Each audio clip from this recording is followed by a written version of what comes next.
Hi అందరికీ welcome back to Panaganti family vlog. ఈవేళ మీకు మా ఇంట్లో చేసేటువంటి తీరులో గుమ్మడికాయ పులుసు రెసిపీ చెప్తున్నాను.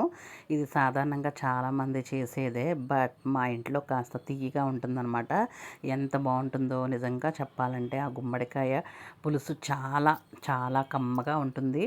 అలాగే మనం నిజంగా తృప్తినిచ్చే వంటి భోజనం తినాలి అనుకుంటే ఈ గుమ్మడికాయ ఒకసారి ఇలా ట్రై చేయండి. చాలా చాలా టేస్ట్గా ఉంటుంది. ముందుగా గుమ్మడికాయ అయితే తీసుకున్నాను, చూసారు కదా. అలాగే 2 పచ్చిమిర్చి, వెల్లుల్లి రెబ్బలు అనమాట అండి, ఒక 10 వెల్లుల్లి రెబ్బలు, అలాగే ఆనియన్స్, నేను చూపిస్తున్న పోపు దినుసులు, పచ్చెనపప్పు, మినపప్పు, ఆవాలు, జీలకర్ర, ఎండుమిర్చి అనమాట. అలాగే మనం ఒక లెమన్ అంత చింతపండు అయితే తీసుకున్నానండి. అది ముందుగా కొంచెం వాటర్ అయితే వేసుకొని నానబెట్టుకోవాలి. మనకి పులుపు తగ్గట్టు, ఎక్కువ పులుపు అయితే అవసరం లేదనమాట, అంత సరిపోతుంది. అలాగే గుమ్మడికాయ ముక్కలు చూసారు కదా, పైన పీల్ అయితే నేను తీయలేదు, అలాగే మనం వాడుకోవాలి. ముక్కలుగా అయితే ఈ సైజు ముక్కలుగా అయితే కట్ చేసుకోండి.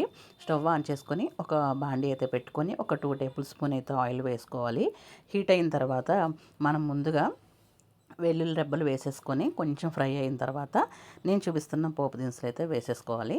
అవి కూడా కొంచెం ఫ్రై అవ్వాలన్నమాట. ఫ్రై అయిన తర్వాత ఒక 2 పచ్చిమిర్చి కూడా వేసేసుకొని ఆనియన్స్ కూడా వేసేసుకోవాలన్నమాట. వేసుకొని బాగా ఫ్రై చేసుకోవాలండి. ఇది ఇలాగే వేసుకోవాలన్నమాట, చాలా బాగుంటుంది. పోపు అయితే కంపల్సరిగా వేసుకోవాలి. ఆ తర్వాత మనం పక్కన పెట్టుకున్న గుమ్మడి ముక్కలు కూడా వేసేసుకోండి. చాలా ఈజీ అనమాట అండి. ఈ ప్రాసెస్ చాలా ఈజీగా అయిపోతుంది. ఒక 10 మినిట్స్లో అయితే అయిపోతుంది అనమాట కర్రీ. కొంచెం బాగా అవి ఫ్రై అవ్వాలి. మూత అయితే పెట్టుకోండి, కొంచెం సేపు మగ్గాలన్నమాట. ఆ తర్వాత కొంచెం కరివేపాకు కూడా వేసేసుకోండి, చాలా బాగుంటుంది ఫ్లేవర్ కూడా.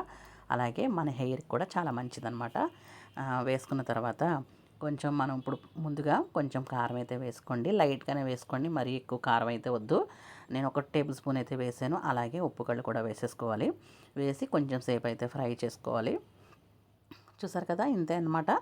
తర్వాత వచ్చేసి మనం కొంచెం వాటర్ అయితే వేసుకోవాలి. ఎందుకు అంటే ఒక హాఫ్ గ్లాస్ అవి ఉడకాలన్నమాట. ముందుగా పులిపై వేస్తే అవి ఉడకవు, అందుకని చెప్పేసి మనకి ఉడకడం కోసం కొంచెం వాటర్ అయితే వేసుకోవాలి. వేసిన తర్వాత చూసారు కదా, మూత అయితే తీసుకొని ఇలా ఈ స్టేజ్లో చూసుకోండి, మనకి ఒక 10 మినిట్స్లో అయితే ముక్క అయితే మగ్గిపోతుంది.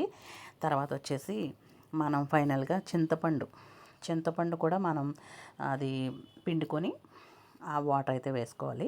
చూసారు కదా, ఇంత అయితే సరిపోతుంది అనమాట. నేను వేసేసాను, అంతే అనమాట.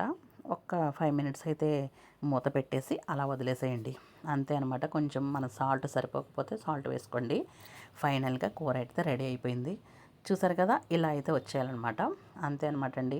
దగ్గర పడిన తర్వాత మనం స్టవ్ ఆఫ్ చేసేసుకోవడమే, అంతే. చాలా చాలా టేస్టీగా ఉండే, పూర్వం పద్ధతిలో అయితే ఇలాగే చేసేవారనమాట అమ్మమ్మ వాళ్ళు. చాలా టేస్ట్గా ఉంటుంది, మనకు రైస్లోకి పర్ఫెక్ట్ కాంబినేషన్ అనమాట. నచ్చితే లైక్ చేయండి, షేర్ చేయండి, సబ్స్క్రైబ్ చేయండి. Thank you.